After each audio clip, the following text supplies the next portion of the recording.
Perkenalkan, nama lengkap saya Wempi Robinson Niap, NIM 2004060077, Prodi Agroteknologi 6, tugas kimia dasar. Di sini saya akan menjelaskan teori asam basa. Asam dan basa, dua golongan zat kimia yang sangat umum ditemukan di sekitar kita. Sebagai contoh, cuma asam sitrun dan asam dalam lambung tergolong asam, sedangkan kapur sirih dan soda api tergolong basa.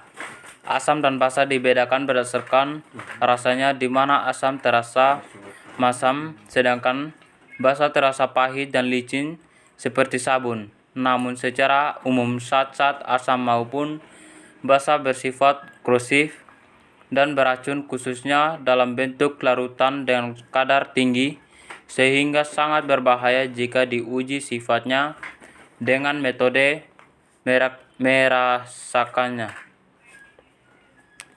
Yang kedua, teori asam basa Arrhenius. Teori ini pertama kalinya ditemukan pada tahun 1884 oleh Svante August Arrhenius. Menurut Arrhenius, didefinisikan dari asam basa yaitu: 1. Asam adalah senyawa yang dilarutkan dalam air melepaskan ion H+-. Yang kedua, basa adalah senyawa yang jika dilarutkan dalam air melepaskan ion H+-. Gas asam klorida atau HCl yang sangat larut dalam air tergolong asam Arrhenius, sebagaimana HCl dapat terurai menjadi ion H+ dan Cl- di dalam air. Berbeda halnya dengan metana CH4 yang bukan asam Arrhenius karena tidak dapat menghasilkan ion H+ dan air meskipun memiliki atom H. Natrium hidroksida NaOH termasuk basa Arrhenius, sebagaimana NaOH merupakan senyawa ionik yang terdisosiasi menjadi ion Na+ dan OH- ketika dilarutkan dalam air. Konsep asam dan basa Arrhenius ini terbatas pada kondisi air sebagai pelarut. Yang ketiga, teori asam basa Bronsted-Lowry. Pada tahun 1923, Johnson and Bronsted dan Thomas M. Lowry secara terpisah mengajukan definisi asam basa yang lebih luas. Konsep yang diajukan tersebut didasarkan pada fakta bahwa reaksi asam basa transfer proton atau ion H+ dari suatu zat ke zat lain. Proses transfer proton ini selalu melibatkan asam sebagai penerima atau ekspor proton.